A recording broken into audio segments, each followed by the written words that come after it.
clap is the only reason that I join this podcast every other week. Yeah. If I wasn't able to do that sync clap, I don't know what I'd do. Responsibly, I'd go on like a sync clapping rampage. Just go around all over the place. No, the viewers don't need to know. Sorry. The viewers, I'm going to have to edit that out. I'm beeping that out as to Okay. how the sync clap is actually achieved. Go around causing a ruckus all over the place. Look, the sync clap happens and it helps me line up the footage, okay? That's the only reason I do it, is to line up the footage. Yeah, of course. How I achieve that doesn't matter, as long as I can line up the footage. There's absolutely no perverse pleasure taken in the methodology. It's just to line up the footage, alright?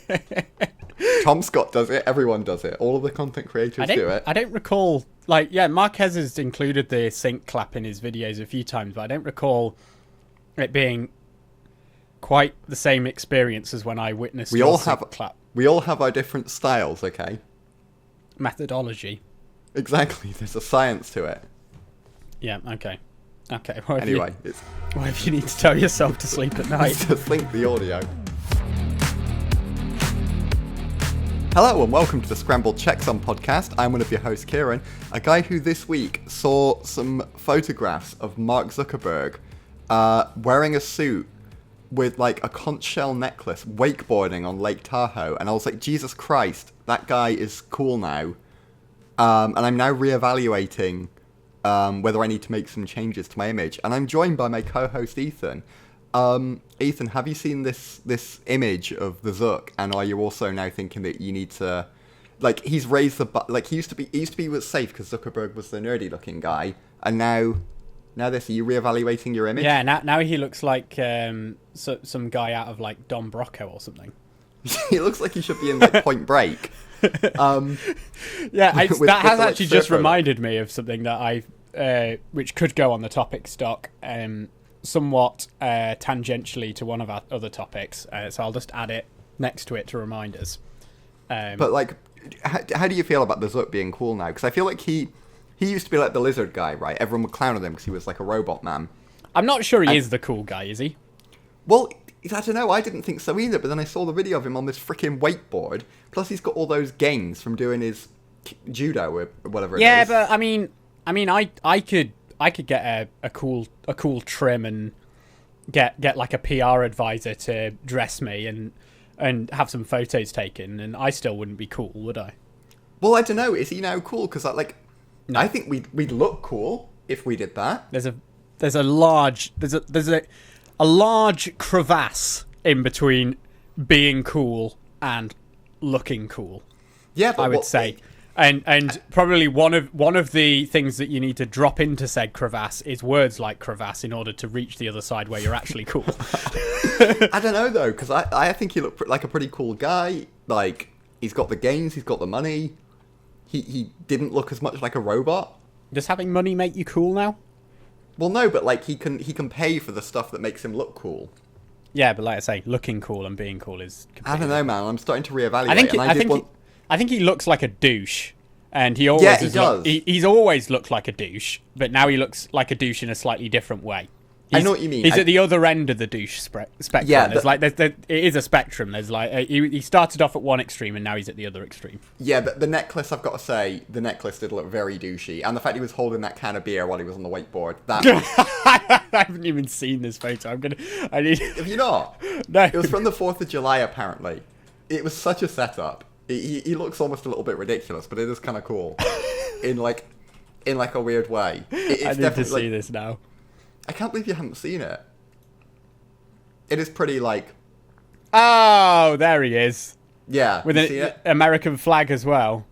Oh, yeah, Jesus Christ. Yeah, it's a little much, isn't it? What was this in aid of? He looks idea. like he's from a... You know what he looks like? He looks like he's in a Lonely Island music video. Oh my god, he totally does. Like it. This could honestly be straight out of I'm on a Boat. That is exactly the look. Even the era, like, that he's like wearing fashion things from. Oh my god, that's exactly it. Yeah. Maybe that's what he was going for. Well, I thought at first it was AI generated. I mean, Andy Samberg. They do look kind of alike. Let's hang on. Right. Let's put that. Literally, that's exactly what it looks like. Right. That's like if The Lonely Island made like a billionaire tech CEO song, right? Yeah. And it would be him like rapping about how he's paid for his judo lessons to be a cool guy. So let's just crop this. It'd be called like I'm a Cool Billionaire or something. He'd be talking about how he doesn't go to shareholder meetings and instead he drinks tequila on the beach. Right. There we go. I've posted it in the Discord. Yeah. So Ethan's just sent me a video from. It's a screen cap from I'm on a boat next to the picture of Zuckerberg on his wakeboard, and it literally is just like a shot for shot. Yeah. Yeah. He belongs. Like he's. Wow. In a scramble checksum first, I'm going to try and show it in my. There we go. I'm showing it over me in my recording. So those who are watching on YouTube, you can see it. You can observe it. See if you can figure it out. On the left, you've got a screenshot from the "I'm on a Boat" music video from the Lonely Island, and on the right, you've got Mark Zuckerberg. You could literally drop Mark Zuckerberg in the place of Andy Samberg on the right there. And vice versa. Yeah, a Lonely Island video is exactly it. Yeah. Okay, I feel less intimidated now. I feel less like because he used to be like, oh, he's the techie guy, you know? Because Elon's kind of a weirdo, right? Oh yeah, not just kind of. He just full on is. He's He's not a weirdo. He's a I don't know. You wouldn't call Elon a nerd, would you? Once upon a time I would have, but now I make a note. Around 14 minutes, Ethan called Elon Musk a. So yeah, I don't know. I just I feel like so Elon was that. Then there's like Bill Gates, who's like a nerd, but kind of like he was. I don't know. He kind of moved past it, hadn't he, since the Microsoft thing? He was like a nerd in the like 90s. Yeah, now he's just possibly a paedophile.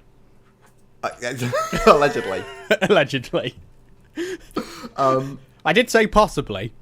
Yeah, exactly. I think you need to put allegedly in there for legal. Allegedly. The scrambled checks on legal team are just paging me to say... Allegedly, Bill the Nonce Gates. Anyway, so... moving on. You can't control me. I'm unhinged. I'm off the meds.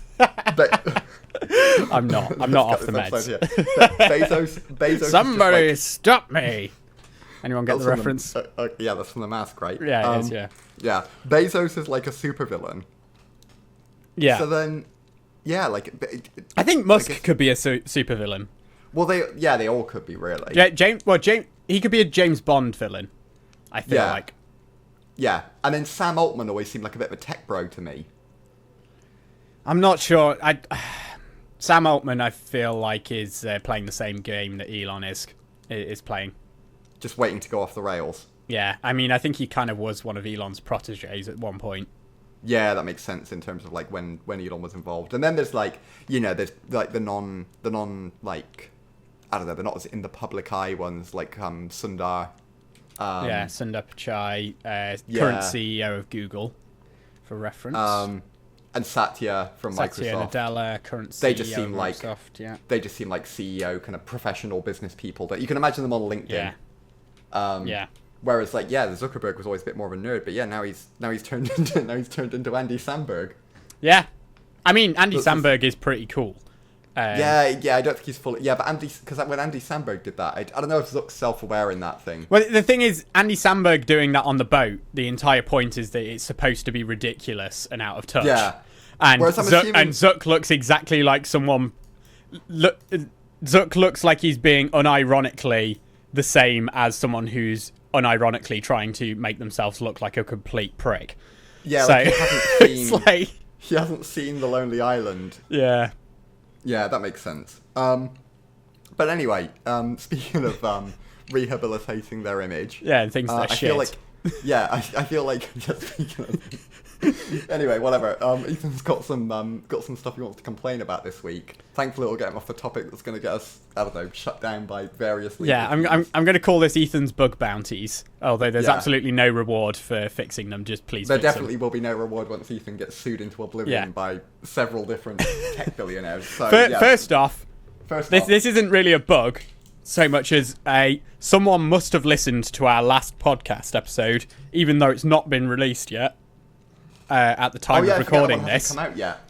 And squealed because, to my dismay, this week I logged into Amazon Prime to carry on watching some of the perfectly adequate content that they have on there, and to my utter dismay, I received an advert despite having an ad blocker. Cause you were talking that up last time. Then it sounded like a really good workaround, to be fair. There is a plot twist. Which is, it happened that one time, and since then it started working again. Oh, okay. So maybe they're testing the water. Yeah. So, this is very much, at the moment, a continuing theme from last episode on things that I kind of either talked about or big upped. Nova Launcher. Before you move on from the Amazon thing. Go on.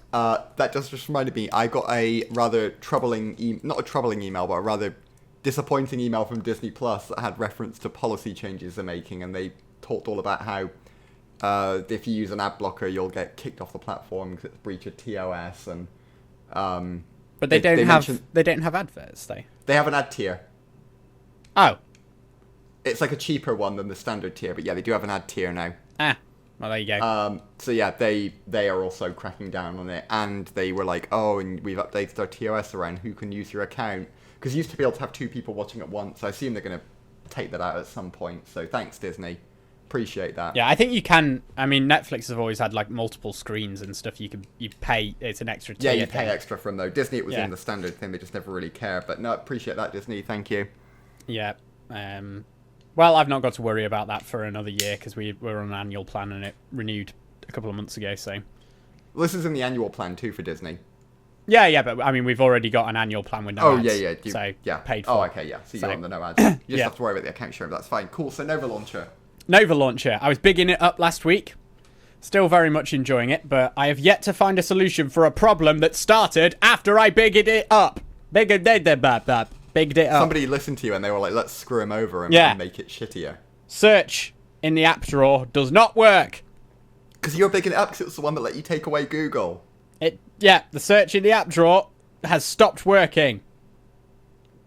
I was briefly... How often do you use that? Quite frequently, because I don't like having lots of stuff cluttering up my home screen. And for stuff that I use less frequently... Like, I use stuff quite frequently that I don't use frequently, if that makes sense. It's like, it's a different thing every time. Yeah. Example, the NHS app. I don't use it often enough for it to warrant a position on my home screen, but when I need to use it, I've got so many apps installed that, and I'm dyslexic as well, so just going through it alphabetically doesn't necessarily help, and trying to find it on my screen usually takes me a little while, and I've got so used to literally swipe up, tap in search, NHS, and then there it is, and then literally nothing happens. Oh, that sucks. So it comes up, but you just can't. It doesn't come up with any results ever. Like it doesn't even come up with the box saying no results found. It literally just does nothing. Oh. Don't know why. Well, Briefly, I fixed it by turning on the bit at the top that shows recently used apps. It worked for about 2 minutes and then stopped working even with that turned on. That's very strange. Not been able to find a solution online. And there's not been an update or anything since that started. So... yeah, hopefully they fix it. Moving on to other things that I spoke about last episode. Dead by Daylight, more like Shit by All Light. You see, you may remember that I mentioned that it had randomly started working with my gaming mouse. Oh yeah, because it was the DPI thing, right? Caused you to go down to like 2 FPS when you turned. Yeah, or it's actually polling rate, I think. It turns out. I think I said DPI, but it's actually the polling rate, which is separate. But... since that, literally the day after recording that podcast, it stopped working again. You're kidding. So like everything that you talked about last week is like being improved. Yeah, it's literally almost immediately so I'm back either broken. Yeah. I'm back to. So you're back to using a crappy mouse. Yeah, back to using the crappy mouse, but only when playing Dead by Daylight. Because Dead by Daylight fixed itself, right? Nothing. Yeah, I didn't do anything. You just went on one day and it started working. Yeah, I went on and forgot to swap over my mouse, and then it was just working. Oh, dude, that sucks. Because like, why? It's very frustrating because at the moment I'm playing a lot of Dead by Daylight because I have a group of friends who are seemingly obsessed with it at the moment, and so it's. Are said friends also still clowning on you because they play it on console and they're like, only one of them is. The rest are playing on PC because they know how it is. They know the real way of life. It's like they've been listening in. Yeah.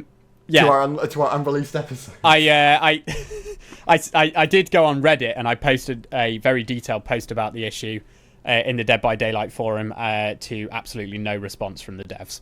So, do they often respond? No.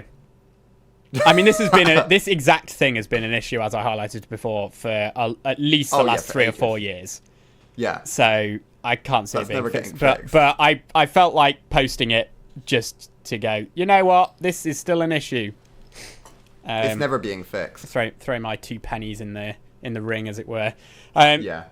Next, in my firing line, NVIDIA GTX Experience, which is the companion software for NVIDIA graphics cards that allows you to do things like use NVIDIA Ansel, which is some games have this cool like screenshotting thing where you can go into Ansel and then you can move the camera around in the video game separate to the in-game camera mechanics and everything, and things like that. It also does like you can have a continuous recording thing, so you can save clips and stuff of gameplay, things like that, or performance overlays and stuff.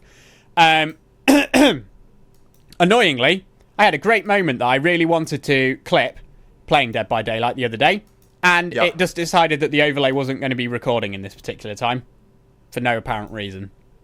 Oh, just didn't work. Yeah, so don't know why. Not going to go any deeper into it, but that fucked me off. Next thing that's fucking me off is I have to remember now, every time that I've been using the frame rate counter, which is overlays over games, I have to remember to turn it off before I use GIMP photo editor. Because if it's on, I cannot rearrange layers in GIMP.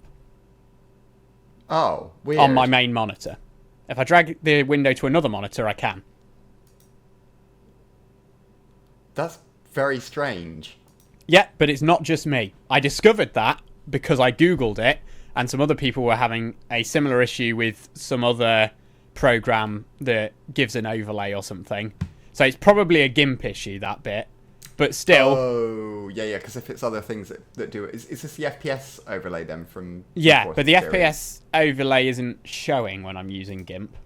No, of course, it's not a game. Yeah, but it's a very weird issue, and I don't really know why.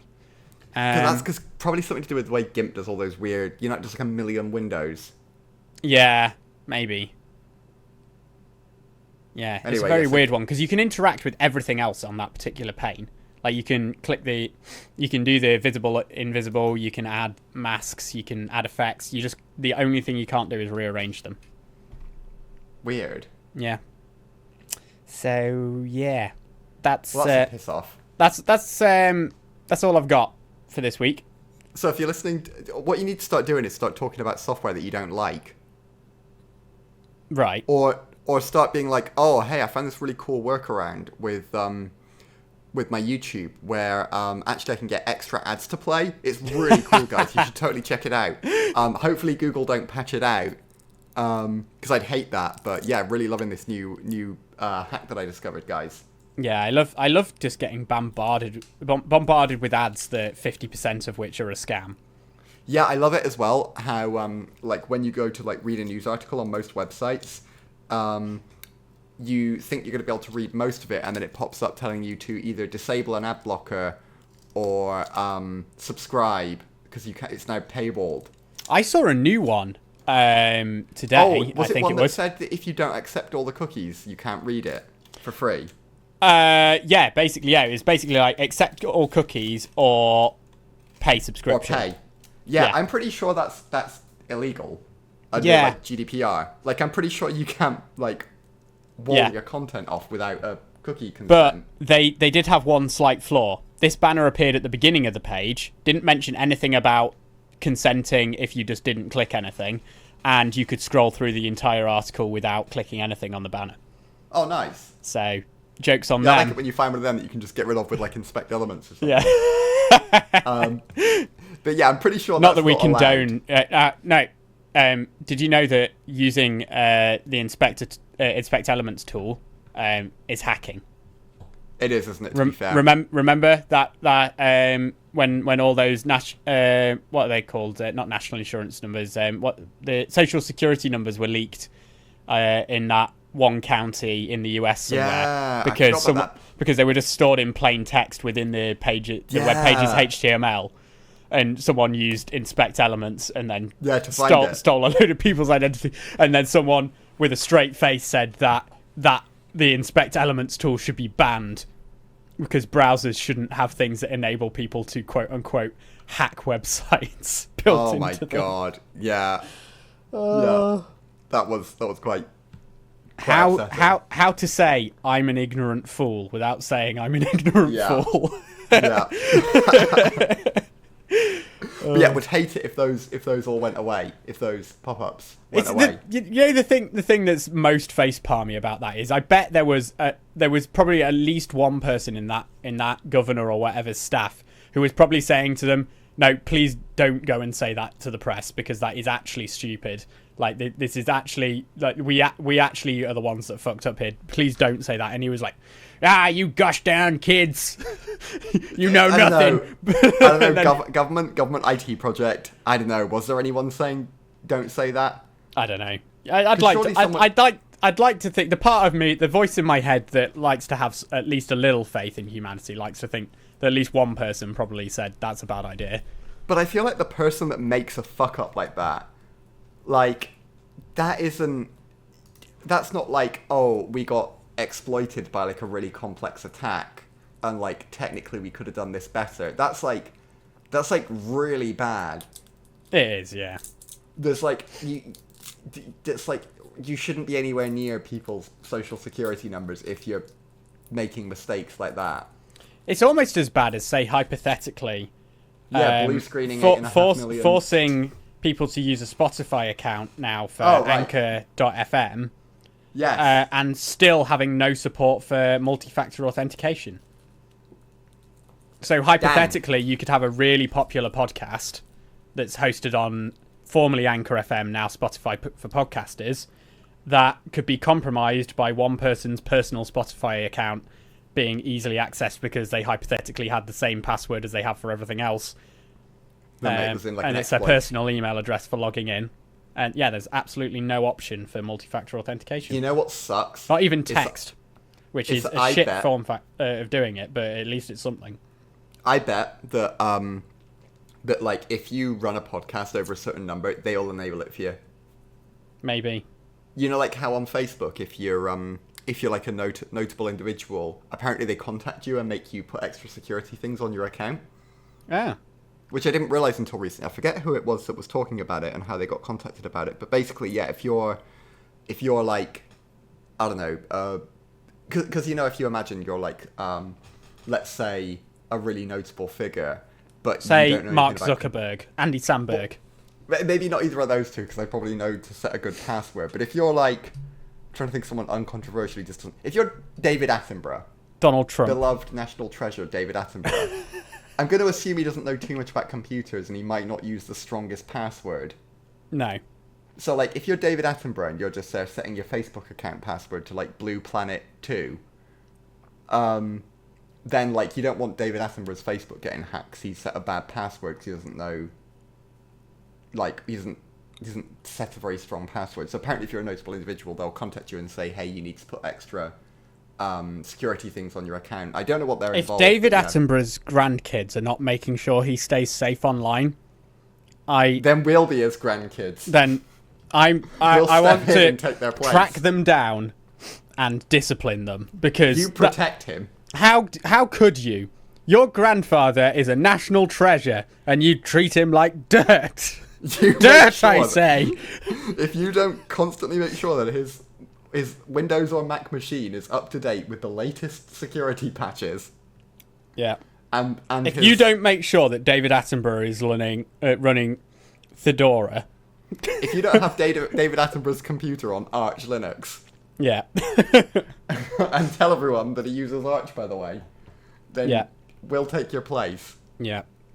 Now, speaking of fuck-ups and people who made mistakes. And reasons why you should use Linux. And reasons why you... Well, I don't know if it's a reason why you should... I don't know if I agree with that part.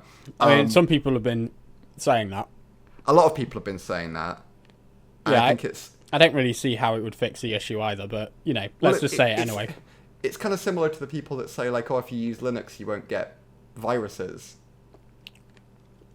Because it's, like, less... Well, one, it's not true. And two, it will be even less true if Linux became... gained the market share that Windows has. And also had as many, like, users... You know what I mean by users, right? Like, people who are, they're not serious computer users, like most people on Linux will be. Yeah, yeah. So they'll, like, obviously, they'll have more people that are more likely to download malicious files. But there are endpoint security products for Linux for a reason. Yeah, it's not... And it's not for shits and gigs, it's because they are actually required. Yeah, there are security... Anyway, so... Yeah, the Cloudflare thing. Yeah. That was quite the fuck up, wasn't it? Yeah, I enjoyed how it completely didn't affect me in any way. Oh my god. Thoughts and prayers, by the way, went out to anyone who was working in IT when that happened, because that must have been horrific. Yeah, primarily any IT workers affected. Thoughts and prayers, hugs, kisses, go out to you. I hope that you're now through it. Yeah, or on the other side. the end of it. And I hope that you hasn't just been, oh, you fixed it. And I hope people have been showering you with praise for fixing. Yeah. And you haven't just been like, oh, finally IT's fixed it. Or I hope even worse, it wasn't like, you guys made this happen. I mean, yeah, it's bad enough. Like, the closest I've experienced to it was that one time in my previous job when everyone senior to me, basically, in the IT team was either on holiday or off in some meeting somewhere, and one of our critical pieces of infrastructure decided to go down without warning and then fail to start working again on reboot. Yeah, which is that was very stressful, right? Because I was not only one of the only people in the department at the time, so fielding phone calls, but also actively trying to troubleshoot a system that I had very little knowledge of and get working. Long story short, I completely failed. To be fair, that was like, you also had to try and get it working while also not accidentally in the process making it worse. Yes. I didn't make it worse. Exactly, so mission accomplished. It was already unbeknownst to me and anybody else, it was already as bad as it could ever be, because that server never recovered ever. It just ended up being, well, the physical hardware there was nothing wrong with, but it was a complete rebuild of that server to get it working. So well, there you go. So that wasn't your fault. Well, it might have been. Who knows? Well, no one will ever know. I didn't do anything immediatally before it that caused it. The records are sealed. Yeah, I mean, the company doesn't exist anymore, so fuck it. It might have been my fault. Anyway, thoughts and prayers. Company doesn't exist anymore, not because of that server. Don't sue me. Don't sue me. I take no responsibility. I left years before it went under. That literally sounded like I was there when a server fell over that was critical to the infrastructure. It wasn't that critical. Again. The server had to be rebuilt. Oh, well, so the company doesn't exist anymore. Yeah, but not because of that. Not because of the server. It might have been one of the nails in the coffin. Who knows? That was the start. Jesus. Right. Anyway, pin in this. Yeah. Let's stop. But yeah, thoughts and prayers to the IT. Yeah, basically what happened, to summarise, if anybody doesn't know who's listening, Basically, CrowdStrike make an endpoint security suite for corporate use, basically, and for Windows Server, I believe, and Windows Workstation or like computer, basically. I think they make PC. it for all OSs because it's. Yeah. I think there's a Linux and a Mac version as well. Yeah, but it was only Windows that this affected, as far as I'm Correct. aware. Basically, they pushed an update out to CrowdStrike. To this, CrowdStrike pushed an update out to this piece of software, which wrote a file somewhere in the Windows registry that caused the computers to blue screen next time they rebooted, basically, or next time you needed to log in or something, basically. And these blue screens would basically make it impossible to log into Windows or boot Windows other than in safe mode, meaning remote fixes were virtually impossible unless you had some kind of IPMI thing hooked up, which is not really a thing unless it's a server, or you're a nerd. So yeah, big problem. Did you hear the extra thing with that? Go on. So if you use BitLocker. Oh yeah, you had to have your BitLocker password. Yes, apparently sometime after the outage first happened, someone came up with a workaround. Yeah. That allowed you to, but you still needed physical access, I believe, to the machine to do the safe mode. Yeah, because you have to put the password in to decrypt your. Yeah, because otherwise, you have to have the password for the part of the OS that then boots into safe mode to be decrypted, I think. Yeah, because someone worked out a way you could still apply the patch from or still apply the fix that CrowdStrike suggested without needing the BitLocker key. You just need the Windows login. I believe what they did. I think the fix was basically from CrowdStrike was basically a bootable image that you'd boot from another drive that could then go in and modify the file without having to boot the actual OS. I think that makes sense because the fix was just deleting a file in System32. Yeah, there's a video on it from Theo Joe on the fix. I didn't really pay huge amounts of attention to it. I just had it on in the background, but I think that's what. Yeah, you don't got to worry about things like that anymore. No, I mean it doesn't affect me because I don't have CrowdStrike endpoint security anywhere. So no, and to be fair, you'd have to be like it's really expensive, so you'd have to be in like pretty like enterprise. 10 million devices, I think. I think I heard 8.5 million.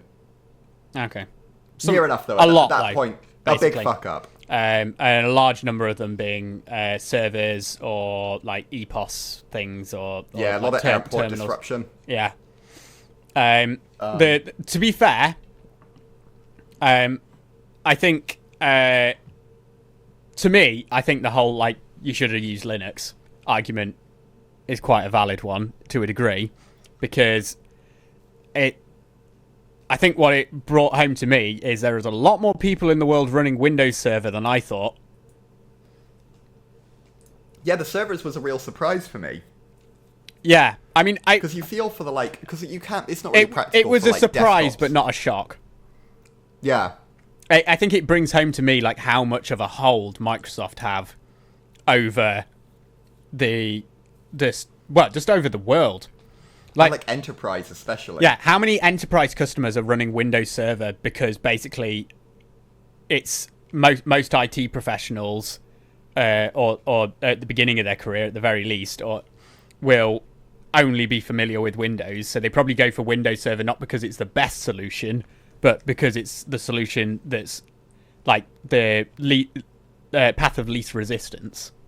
You know more about this than me as well, but like, how much of that is down to like AD and like? But you can run a Active Directory server on a Linux machine. You don't have to use Windows Server. Right. It's just that like most IT professionals, I guess, don't. Obviously, the support from Microsoft will be a little more limited. But it's not essential. You can. I think even I might be wrong, but I think even Apple X Server rest in peace, I believe that supported Active Directory as well. Wow, yeah, so it's not like you have to, if you want to use like AD and administer your Windows users that way. Yeah. But even aside from that, like, there's like, I think just the amount of things that, like, I think even Microsoft, to be fair, is trying to get people to not use Windows Server anymore. But when was the last release? Not in favor of running Linux, obviously, in favor of going cloud-based, which I also don't advocate. Oh, God, was your... Yeah. Yeah. But I think surprising. I think we're still on a Windows 10 code base for Windows Server. Oh, okay. It's not like ancient then, but it's. Yeah, I think there's a. Let's have a look. They'd rather you went to Azure and paid them forever in the cloud. 2022. Oh, okay. Yeah, 2022. They don't really like on-prem anymore, do they? No, but it is still necessary for a lot of stuff. Yeah. You can't do everything in Azure. I think anybody above probably a small business still needs some level of local servers. Even if they're like fully Azured out, you still need something. So yeah, pour one out for the IT. Yeah, just for the IT pros. Like, yeah, it's shocking how much stuff runs on Windows that really doesn't need to. What did you make of their response? Microsoft must be making a killing in licensing still. Oh yeah, Microsoft will make an absolute fortune from that. That's like that's why they can like, because anything that's internet connected must be on volume licensing, I'm assuming. You'd assume so in these like kind of corporations that are at the side. And volume licensing is not a one-time cost. it's an you pay annually, or you pay for so many years, and then you renegotiate. A lot of those are probably in like 5-year, 3-year contracts. Yeah, Microsoft is making an absolute killing. And to be clear, just because Linux is open source doesn't mean it's free to use. Because if you still have to maintain it, and realistically, if you're a corporation, you're probably paying some organization that specializes in Linux to provide you with security patches and stuff, not just relying on ad hoc ones, because you kind of need that if data security is important in the corporate world, as it is everywhere, but especially. That's why CrowdStrike exists, right? Because organizations at that size don't want to deal with their own security. Well, and arguably they shouldn't. It's like you don't need to all have like experts in security. But you can't be an expert. You need people who live and breathe this stuff to do this stuff, because you can't, like, even they get caught out sometimes. So what hope do the rest of us have? Yeah, exactly. But even like you have to trust that they're not going to push an update that's going to. Yeah, this seems like a boneheaded mistake. Yeah, so because they seem to have basically. I might be wrong, but they don't seem to have done really a phased rollout, and I think that's what's caused. Yeah, it wasn't a phased rollout. They're and like, it makes sense, right? If you're CrowdStrike, you need a way to globally deploy like instantly. If there's like a threat that needs like an urgent response, or like there's like a 0-day exploit, for example, you need to be able to probably push like an urgent change. It shouldn't be. Even in that case, though, I feel like you should, at the very least, push to a small number of users for the first couple of hours, and then do the full rollout. Even in that urgency, like just in case you make the situation way worse. If it's so bad that like bricking the machines with a bug would be like equally as bad as the exploit, then it kind of makes sense. But like, this doesn't seem like it was that urgent of an update. I don't see. I mean, I'm not a security analyst or anything. I've zero expertise in this field. But from a kind of tech nerd with some experience, emphasis on some, I can't see there ever being an update for an endpoint security piece of software that would be that urgent. I guess if it was like, because the endpoint security software its purpose is to stop malicious code getting onto the computer in the first place. But if there was a 0-day bug with, say, a backdoor in the operating system or something, there's not really much that the endpoint security software will be involved in, other than, like, I mean, it can, endpoint security on Windows at least can lock down a lot of stuff and stop certain functions of Windows being available. So I guess you could argue there, but any 0-day backdoor bug I would have thought would be an OS level patch, not something that they would be pushing. It'd be something Microsoft would push. I'm thinking of a scenario where it's like, I don't know, there's a new piece of ransomware, and it's like starting to spread within multiple organizations because of like a very sophisticated attack. It's happening simultaneously, and they're getting like a ton of reports worldwide of like a very rapid spread. They could like push the update out instantly. But yeah, this obviously wasn't the case here, and they just did like a global rollout after doing like, it sounds like just some internal testing, and we're like, oh yeah, looks good on our machines. Even in that scenario though, that you like the ransomware stuff, my approach as them would be put out a bulletin to all customers, like urgent bulletin to all customers, flagging, look, we've been made aware of this attack. We're going to be pushing out a definitions update shortly. In the meantime, please, batten down the hatches, be aware, make your users aware of this potential thing that's being sent around. Have extra caution when clicking on links, etc., etc. And then push out the definition update still to a small group of users, because even then, risking the potential data loss, and like, I feel like the risk in that scenario of it being catastrophic because you waited a few hours to push out a definition update is the risk of that causing a major problem is significantly less than if you rushed a piece of software, didn't do any internal validation, pushed it out, and then it causes, well, an event like this, which will result and has resulted in probably billions of dollars in lost business opportunity because of computers being down, which, even if this had been in response to a major malware outbreak, probably is more severe than that malware outbreak would have been. It is pretty funny that they basically achieved like the ultimate scenario that like any kind, like worse than most malware attacks would have been able to achieve. Yeah, I mean this is worse. Actually, no, it's probably not worse than one. Was it WannaCry? Yeah, WannaCry was the. That was pretty bad. That was bad. I guess it like that indirectly got me, because I was running Windows 7 at the time with a totally legit Windows 7 Pro key that I got from Totally Microsoft. I remember when you purchased that. I saw the purchase receipt. And said Windows 7 instance was refusing to install updates, which meant I was unable to install the security patch in order to make me not vulnerable to WannaCry. Oh. And subsequently, I spent a lot of time troubleshooting said issue, including doing a reinstall of Windows 7, which was the final death warrant for my Western Digital Black hard drive. Apparently, rewriting the data to it 3 times was more than it could take in one day. 3 times is all it could handle. And it killed it.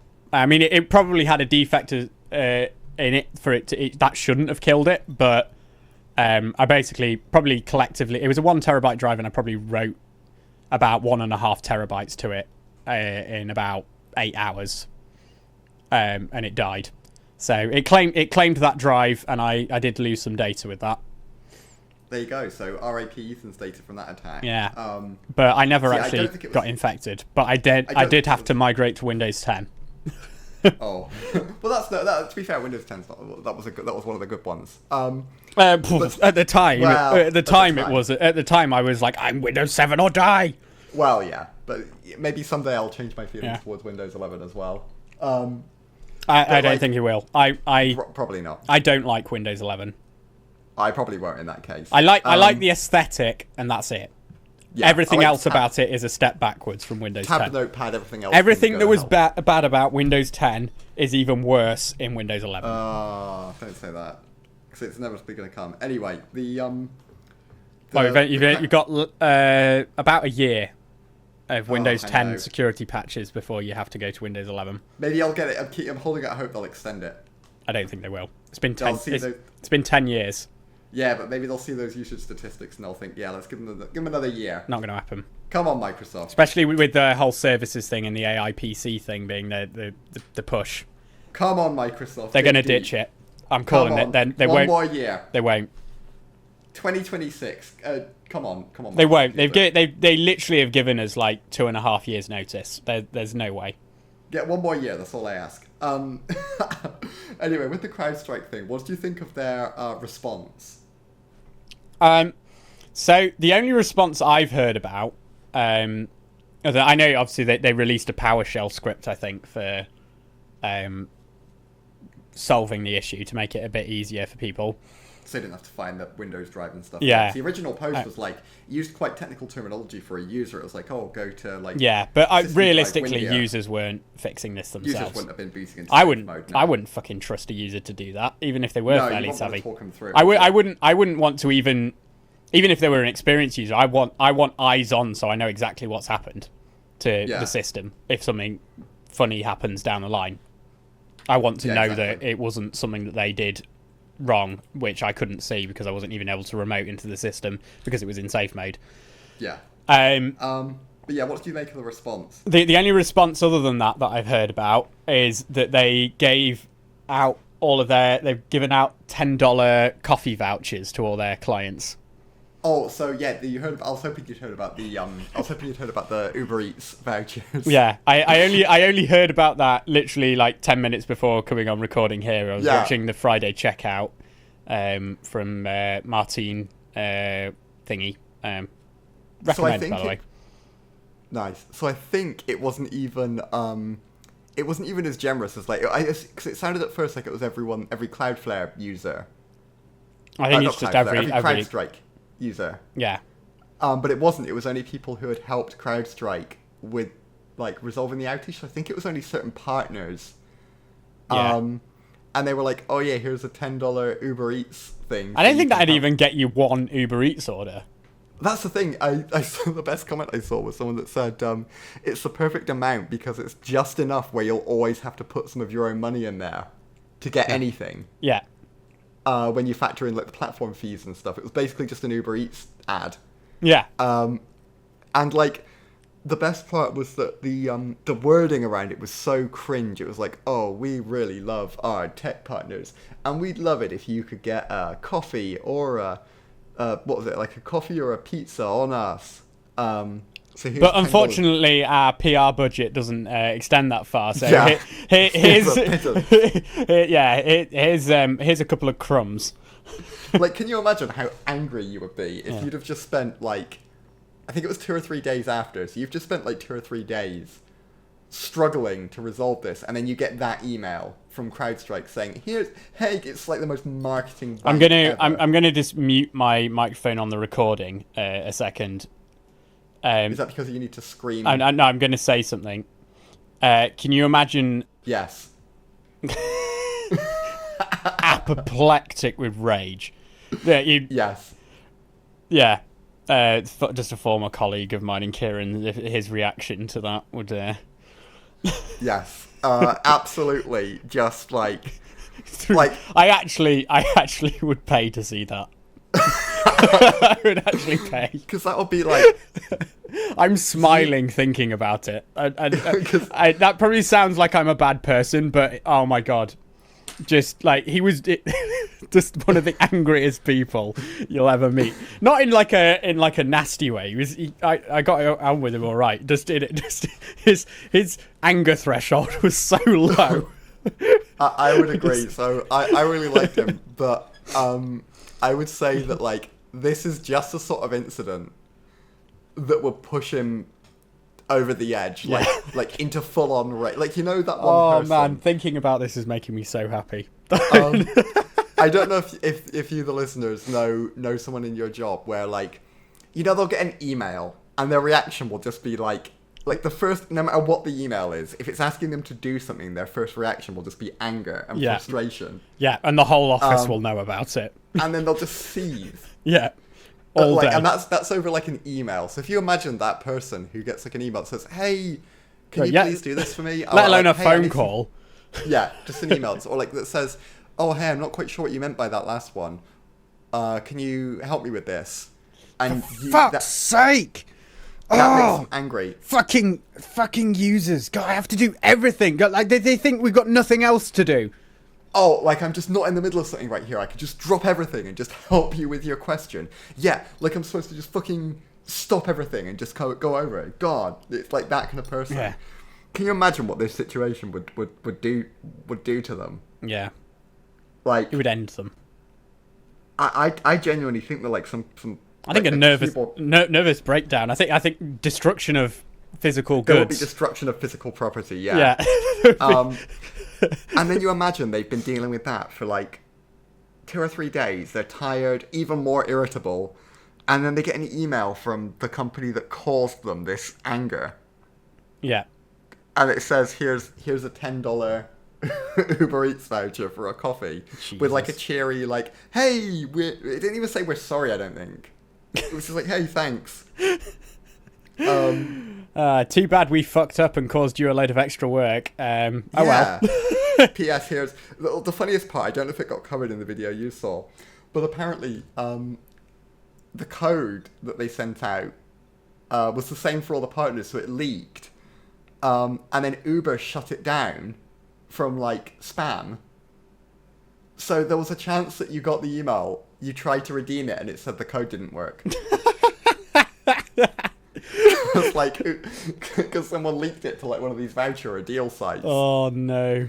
And then, like, too many people... It could be worse. They could have been like, yeah, here's my credit card. Just go to your local restaurant, have lunch on me, and then you go to pay after eating, and the card gets declined. Right. Just like... I just find it like, can you imagine how angry you'd be if you get this insulting Uber Eats voucher and you're like, "Oh, fine, whatever. I guess I'll take them for that $10." And then it was like, this coupon is like disabled. Yeah. Oh man. Because of like spam. And I think I'd already be fuming with rage at the point that I looked at it, went on Uber Eats and realised that there was literally nothing you could get, even before delivery fees, for $10. Oh yeah, because you're there trying to find something too, right? So you're there scrolling through and you're like, "Oh fine, I guess I'll get this one. I'll only have to pay." Like probably knowing my look, there probably would be something, but it'd be like a bacon butty or something, and I'm vegetarian, so like, you can't have it. Yeah. That's basically like CrowdStrike may as well have just been like, "Hey everyone, also you can only use this for bacon butties." Yeah. Jesus Christ. Just to piss even more people off. Yeah. I couldn't believe it. It's almost like a certain other event where they didn't provide napkins, and the vegetarian option was an egg butty with a runny yolk that squirted all over you as soon as you bit into it. Either did that or was cold. Yeah. Nothing worse than a good stone cold egg roll. Oh man. But yeah, I just like, what were they thinking? Like, what is the thought process that goes behind that being sent? They would have actually been better off doing nothing. They'd have been better off sending an email that said, "Dear everyone that tried to help us, fuck you." It was probably someone at the top, basically, probably had a great idea. It was like, we'll send Uber Eats vouchers out for people to get a free meal, and then it will have gone through the bean counters, and they're like, all we can really afford is $10. But by that point, they'll have like put all their eggs in one basket, and that'll be their entire like saving face gesture, and like, we have to do it now. They spent the entire 2 days drafting that email. They put all the work into it. They've already dropped some hints that they're going to be releasing some vouchers for people, and that so that it's sunk cost fallacy. So instead of like spending the first 2 days like sending out more better instructions or working on like an easier fix for the users, they were like, right, we need to make this right. Yeah. What can we send them? Uber Eats vouchers. It was probably like, I can almost see it coming from the top, because you can imagine like the CEO type, right, being like, "Oh yeah, I know the co-founder of Uber Eats. I know Travis. I'll get in touch with him. Yeah, he'll give me a mega deal. Yeah. Yeah, I can give you 0.1% off. How about that? Great. Right, let's get everyone a meal. They're like, no can do. Actually, we've lost a lot of stock. That's gonna cost us more than the entire thing here in the first place. Bankrupt the company. With a final nail. Yeah, instead send them $10. Yeah, CrowdStrike survives disastrous update rollout, but is bankrupted by Uber Eats vouchers. Honestly, would you feel better if they just sent you an email? Like, imagine you're the IT manager who's been dealing with this. If they just sent you an email that said, "Hey, soz dude, we fucked up," and that's it. Yeah. Oh no! Imagine if they'd gone, "Soz dude, we fucked up, but we'll give you free home endpoint security for a year." Like, no, you're not going anywhere near my personal computer after this. Free CrowdStrike home. What if they sent you an email that says, "Soz, we fucked up. Here's a voucher for free 12 months of Norton antivirus on your home computer." Like one of those ones that would have been even. That's the only way it could have been worse. The only way it could have been worse. Oh, McAfee. It should have been McAfee. They're even worse than Norton. They were owned by that. All the wording. Didn't McAfee literally turn out to be owned by an actual crook? I think so. And then allegedly, just in case. I think McAfee are also the worst for putting on bloatware with it. Yeah, McAfee are the one that are always bundled with computers these days. And it always comes with all the toolbars as well. Yeah, right? yeah. I think McAfee was bundled with my motherboard for some fucking reason. There you go. So it would have been even cheaper. And it was bundled with my laptop as well, despite the fact that I bought it second hand. It would have been cheaper for them to bundle it with that instead of bundling it with this expensive Uber Eats. Yeah. And then I think they could have done the wording around we know that as an IT professional, you only want the best.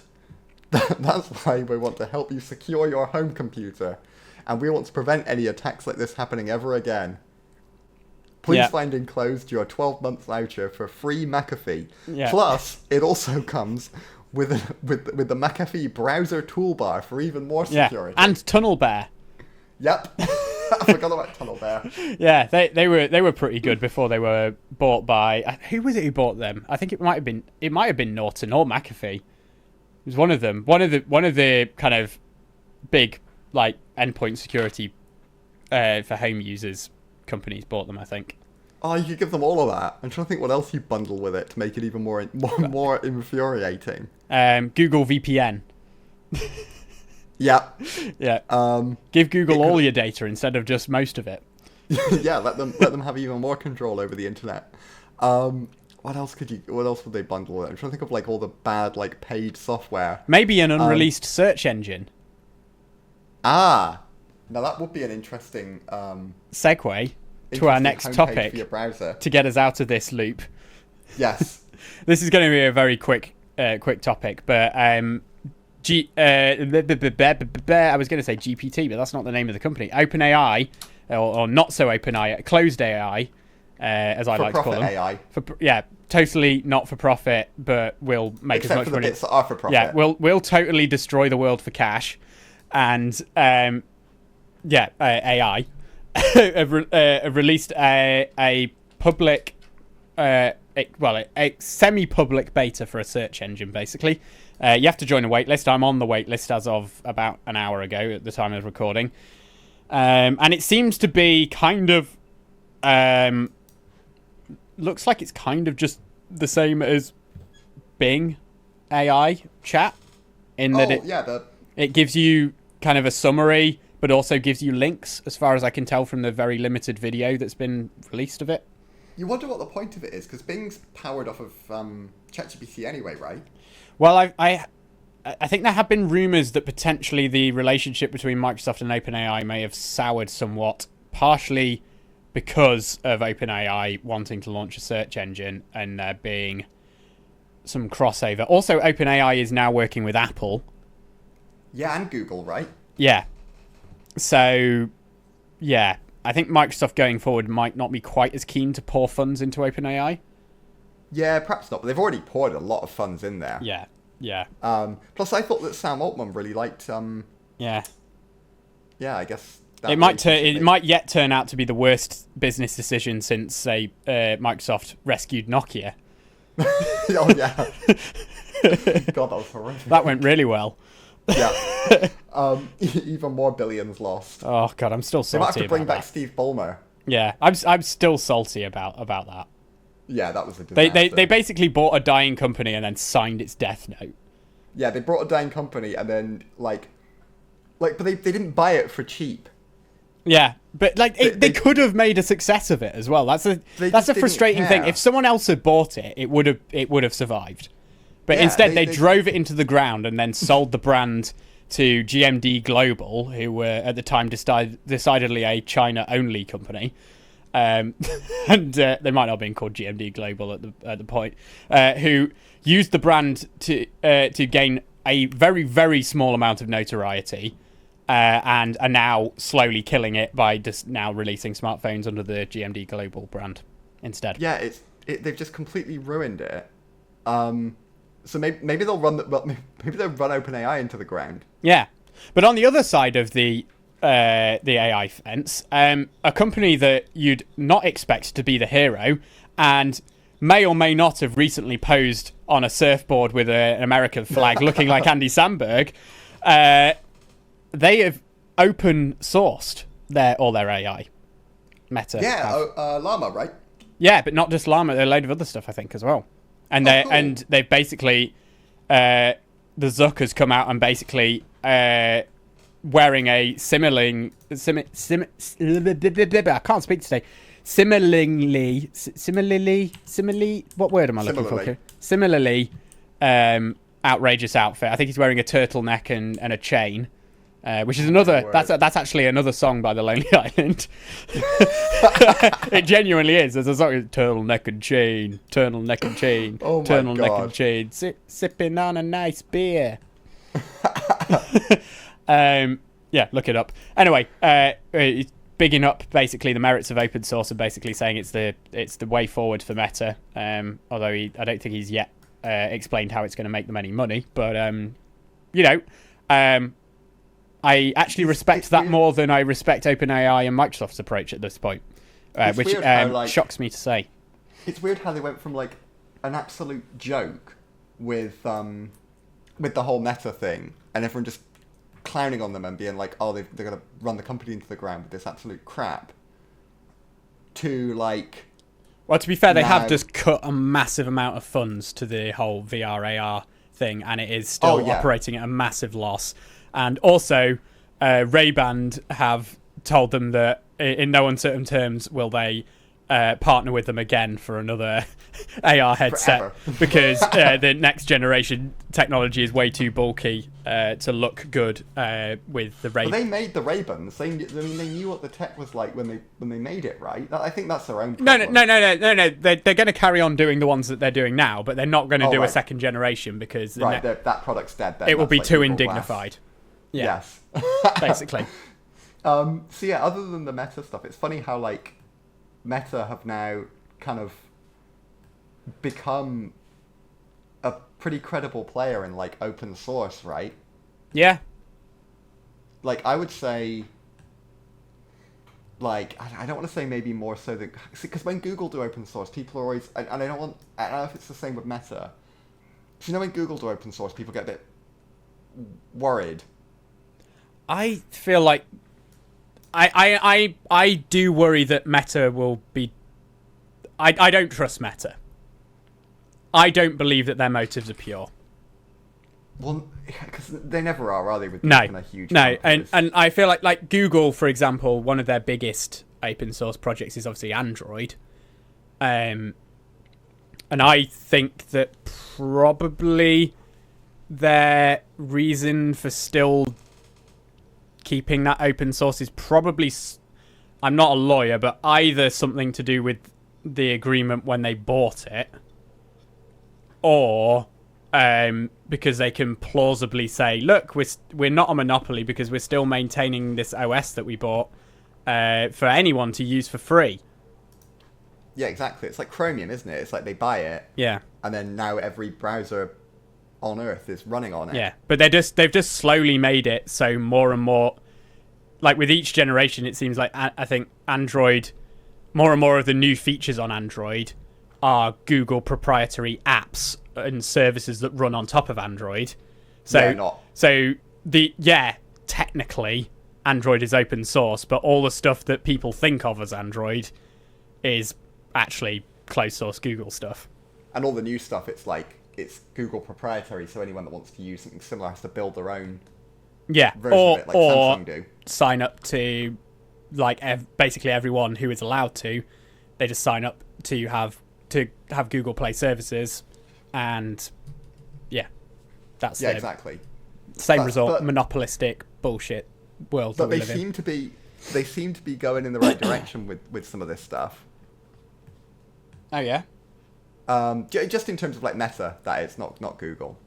Yeah, potentially. We'll see. We'll see what happens with. I'm not sure my trust can ever be regained by Meta. No, but I guess the thing with Meta is I'm like, what makes them money? It's like Facebook and Instagram, right, with the ads. Maybe a bit from WhatsApp now with the business stuff. Yeah, right. Yeah. So like, and then they're putting all this money. I assume it's a big investment into like. It must have cost them a fortune to train these models. Yeah. Because didn't they? I think I saw they trained them on and it was some massive number of those really expensive NVIDIA GPUs. Yeah. Yeah, it's not cheap. Not cheap. They're all doing it separately. So it's like they've put all that money into it, but like, what's it gonna? I guess they're gonna use the features in other products. Maybe they'll start. Well, I think the thing that's open sourced is the algorithm, right? Not the actual result of the algorithm. So you take the algorithm, but then you have to train it with your own data. Yeah, so if you want to use their already trained model, that's it. You have to pay, don't you? Because you can pay. They've got like the 3 different tiers, like Google do with Gemini. Yeah, I think that's a fundamental misunderstanding that a lot of people have, unless I'm misunderstanding it. No, because like you couldn't basically the way that a neural network works, which is what all of these are, is you effectively it's the actual part of it that's open sourced, and the way that you get a good result is a combination of having a large data set with lots of variety and good quality data to train on, and having an algorithm that is simply put configured in the right way, in a good way, to make use of that data. So and a ton of compute. Yeah, and then a ton of compute. I mean, or a lot of patience. Potentially longer. But basically, I think the thing that's being open sourced, in the vast majority of cases, as far as I'm aware, the thing that's being open sourced is not a trained model. No, it's you're right. The algorithm that you can then train with your own data. Although I might be wrong. Because how could you open source the whole model? Yeah, I mean these models are like terabytes. Oh, probably more. And it's like I don't know. It's like just a ton of like. I don't understand it enough to kind of go into it. But like, yeah, I don't think you could open source a whole, because you basically then just be taking your like £1 billion investment. I think that's the only way you could get around the whole like who owns the data and stuff as well, though. Because like because you could then see. Yeah, because if you're if you're open sourcing just essentially the code to then the learning code effectively, then you're not that's the thing that you've made, so you can distribute that as you want to. But if you've trained that on data that belongs to someone else, then you don't own that. So the results you arguably don't own either. Yeah, that makes sense. But again, not a lawyer, also not a software engineer or an AI specialist. I might be completely speaking out of my arse, and that is why this is called the Scrambled Checksum. And if you want to hear more half-formed opinions and facts that may not be based in this reality, you can tune in every other Monday on your podcast platform of choice, such as Spotify, YouTube, Apple Podcasts, Pocket Casts, Audible, and a handful of others. Including Deezer. And Deezer. I always forget Deezer. Kieran bigs up Deezer every time, Deezer. and he's never even used it. I've never used it, but I always remember. Never even come close. But yeah. Encourage your thoughts in the comments down below if anyone is listening. It's been a good conversation today, I feel. Yeah, and if you want to see more, don't forget to like, comment, subscribe, do Follow. all those good things on the platform of choice, however that happens to be done. And we'll see you every other Monday, as always, here on the Scrambled Checksum. Yeah, thank you very much for listening and watching and listening. Bye-bye! Catch you in the next one. Bye-bye.